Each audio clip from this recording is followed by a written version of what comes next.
Atenção! Vai começar agora uma teleaula de processos de fabricação do curso profissionalizante. Este módulo tem um total de 80 aulas. Hoje você vai assistir a teleaula número 64. Bons estudos!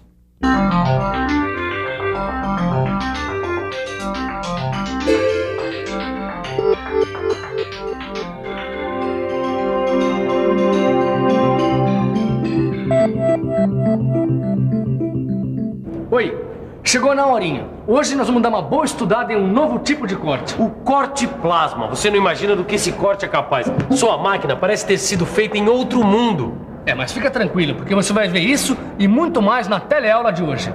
Nela você vai aprender o que é o plasma, como ele é usado e quais são as suas características. E claro, vai poder acompanhar como se faz um corte plasma. Agora você não saia daí, porque nós voltamos já já.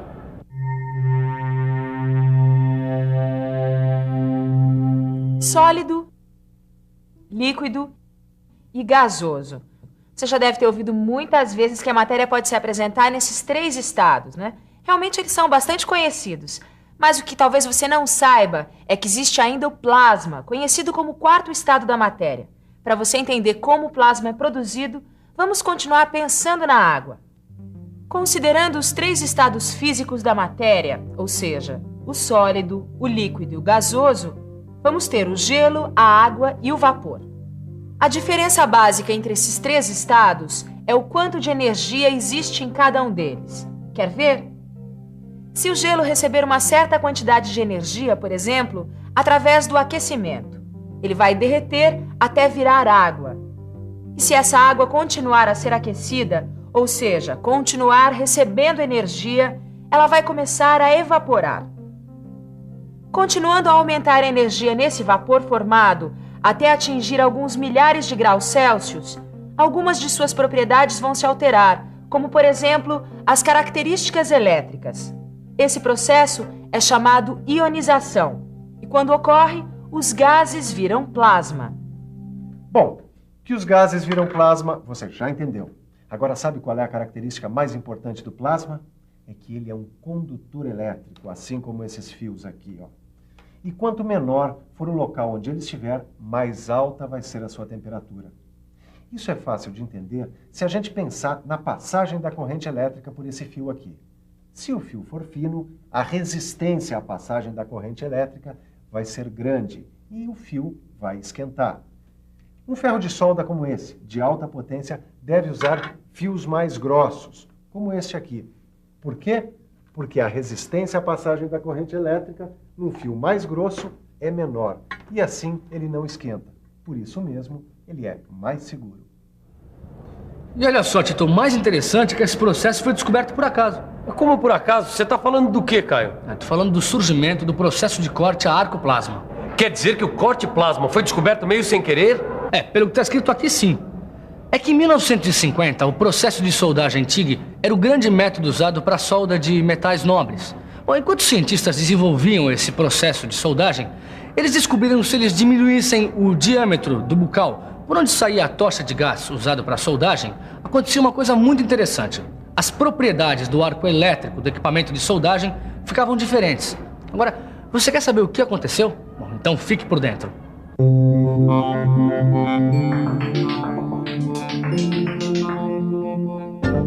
Com a redução do diâmetro do bocal por onde saía o gás, o arco elétrico era comprimido, aumentando a velocidade e o calor do gás.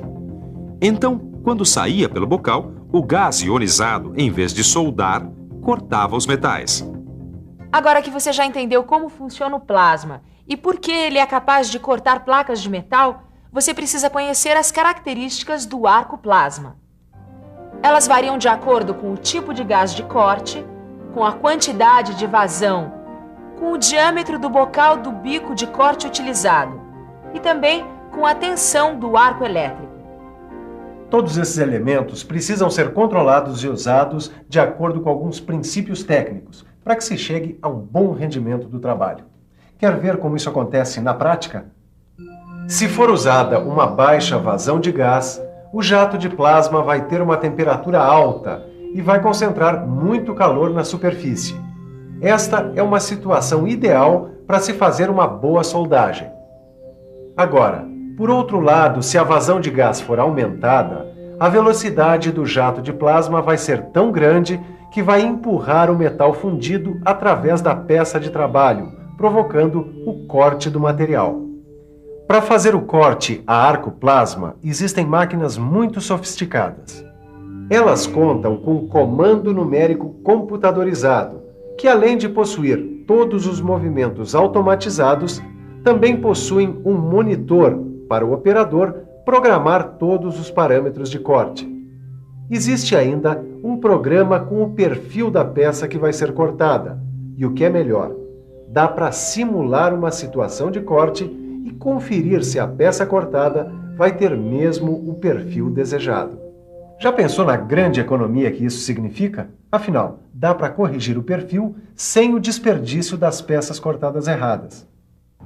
Nossa, Caio, que belo corte de material, hein? O corte plasma usado do mesmo jeito em que usavam quando ele foi descoberto é chamado de corte plasma convencional. Ele pode ser aplicado aos cortes de vários metais com espessuras diferentes. Inclusive, ele é muito usado para cortar aço inoxidável, aço carbono e alumínio. Mas para se conseguir um bom rendimento do trabalho, é preciso utilizar o gás adequado para o corte de cada material, controlar a vazão do gás e a tensão do arco elétrico. Mas não pode deixar de levar em conta a capacidade de condução de corrente da tocha de plasma e as propriedades do metal que vai ser cortado. Uma tocha mecanizada com capacidade para 1000 amperes pode cortar até 250 milímetros de aço ou alumínio. Só que, em geral, na indústria, a espessura de corte não passa dos 50 milímetros. O corte plasma convencional foi introduzido na indústria no ano de 1957. No começo, ele era usado para cortar rapidamente qualquer metal. As espessuras cortadas naquela época iam desde meio milímetro até 250 milímetros. Esse tipo de corte é diferente do corte plasma com ar comprimido. Neste outro tipo de corte, o ar comprimido é incorporado ao processo como um elemento que substitui os gases industriais de alto custo, como o hidrogênio e o hélio, entre outros. Ou seja, é um corte mais econômico. Basta dizer que o oxigênio do ar comprimido proporciona uma energia adicional que aumenta a velocidade de corte em 25%. Esse processo pode ser usado para o corte de aço inoxidável e alumínio, mas tem o inconveniente de oxidar a superfície desses materiais. Por isso, ele não é bom para algumas aplicações específicas.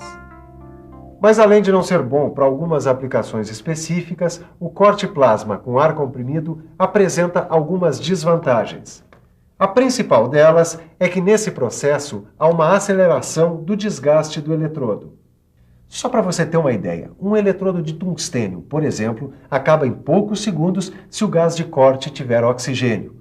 É por isso que é preciso usar eletrodos especiais, com inserto de zircônio, ligas de hafnio ou áfnio.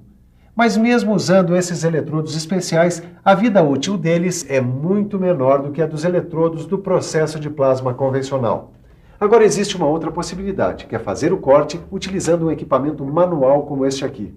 Esse tipo de equipamento a ar comprimido é hoje muito difundido nas empresas para perfurar ou cortar através de revestimentos pintados, enferrujados e isolantes.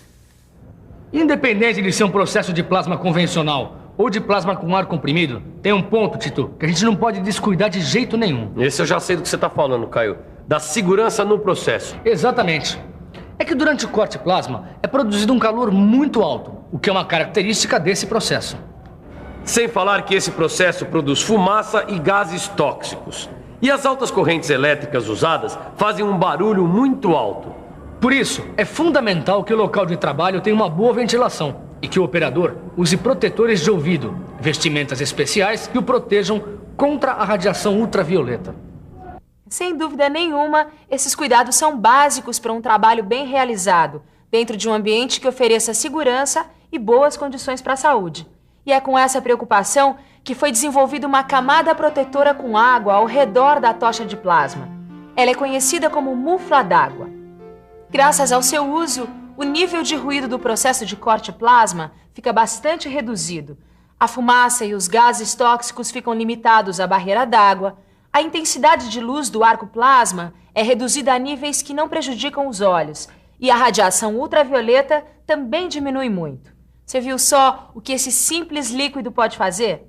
Assim, o operador pode trabalhar sossegado e tirar todo o proveito que esse incrível sistema de corte tem para oferecer. Aliás, se você quiser rever o que aprendeu sobre esse tipo de corte, aproveite que esta é a hora. E atenção, se liga aí que é a hora da revisão. Na teleaula de hoje, você conheceu o plasma, conhecido também como o quarto estado da matéria. Viu que o plasma pode ser muito útil para a indústria no corte de chapas metálicas de diversas espessuras.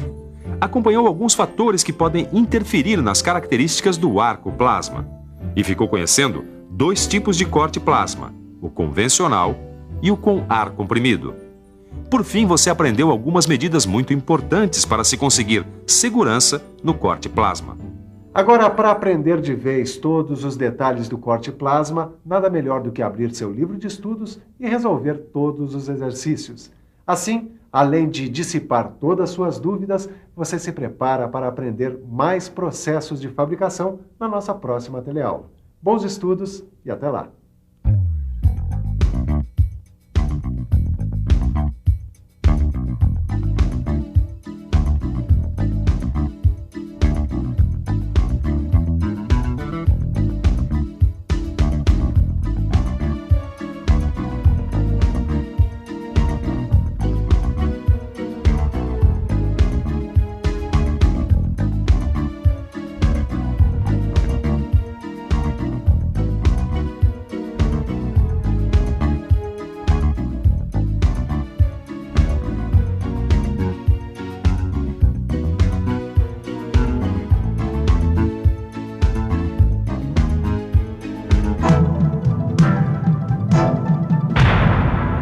Telecurso 2000, um programa de educação do Sistema Fiesp e da Fundação Roberto Marinho.